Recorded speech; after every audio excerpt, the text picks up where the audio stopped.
Welcome to today's Explainer. We're jumping right into a super fascinating investigation into what makes the stories we absolutely love truly beat.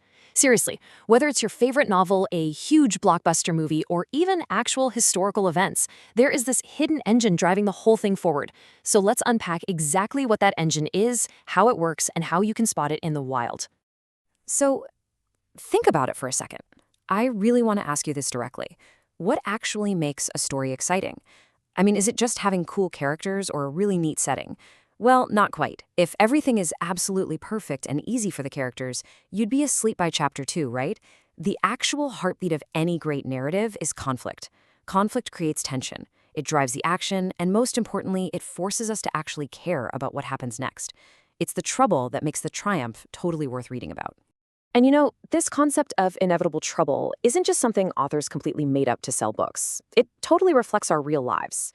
The source material highlights John 16:33, which notes that in this world, you will have trouble. So conflicts are pretty much guaranteed. But it also offers a massive promise of hope. This sets our thematic stage today. Understanding conflict isn't just about trying to pass a literature test. It's really about understanding the struggles we face in our own real world and figuring out how to actually navigate them.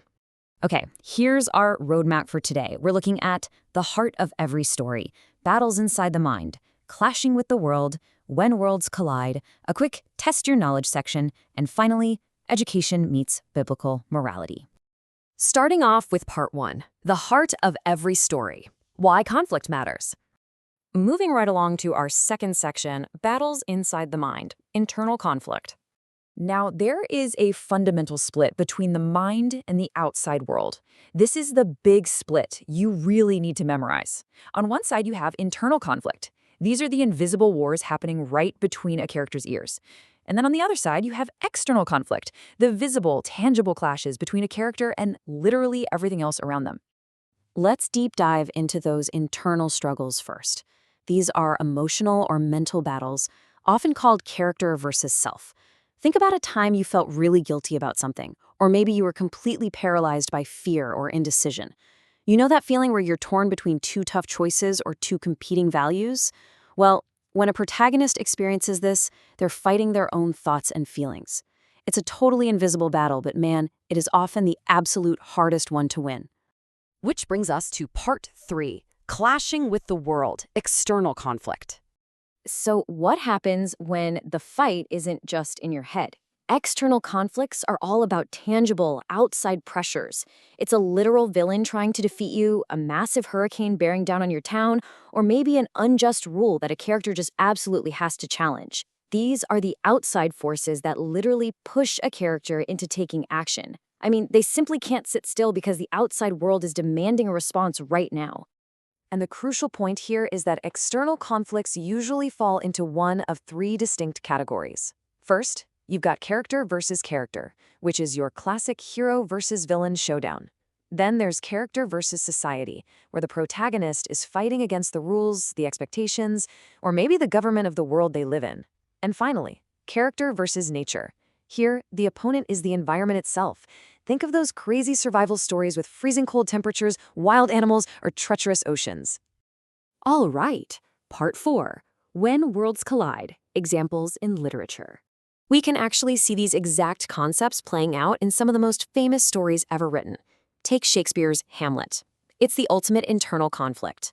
Hamlet is completely paralyzed by his own indecision over whether to seek revenge. It's practically all happening in his mind. Homer's The Odyssey, on the other hand, is pure external conflict. Odysseus is physically battling sea monsters, furious storms, you name it. But then look at The Fault in Our Stars. Hazel faces both. She's battling a physical illness, which is external, character versus nature, while also dealing with the deep emotional struggle of knowing her love might lead to loss, which is purely internal. And that actually brings us to a massive takeaway. Authors don't usually just pick one or the other. Combining both internal and external conflicts makes the plot so much richer, and it pushes the stakes incredibly high. Just like in The Fault in Our Stars, when a character is fighting a war on the outside while simultaneously battling their own heart on the inside, it makes us care so deeply. We don't just want them to survive the external threat, we really want them to find that internal peace. Okay, part 5, test your knowledge, the homework challenge. Let's tackle questions 1 and 2 from the source material. What is an internal conflict and what is an external conflict? Remember, internal is that invisible battle, character versus self, happening inside the mind, usually involving fear, guilt, or tough choices.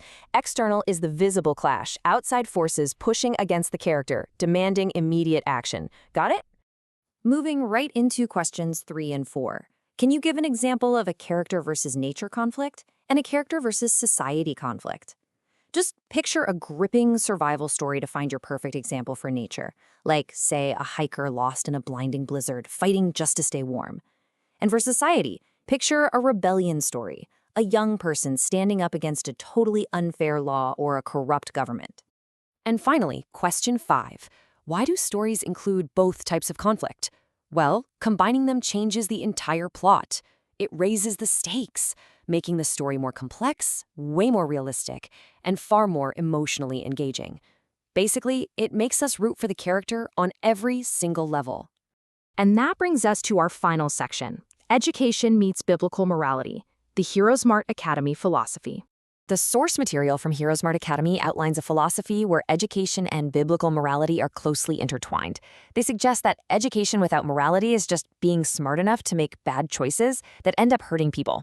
So knowing the mechanics of a story actually matters, because we can use that wisdom, guided by a moral compass, to try and prevent ourselves and others from experiencing unnecessary hurt out in the real world.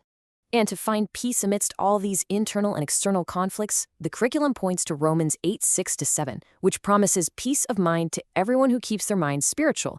In this framework, when the external world throws massive storms at you, and your internal world is dealing with fear and indecision, aligning your mind spiritually is meant to serve as an anchor.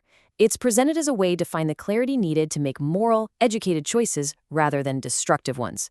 So I really want to leave you with this provocative thought today. Knowing everything we've just unpacked, from the classic pages of Hamlet to the absolute reality of your own life, how will you navigate your own internal and external conflicts using your spiritual and moral education? Because honestly, you are the protagonist of your own story. The external forces are absolutely going to come, and those internal battles are for sure going to happen. How will you use what you've learned today to find peace of mind and win the day? Just keep that question with you. Thank you so much for joining me for this explainer. Stay curious, keep learning, and I'll catch you next time.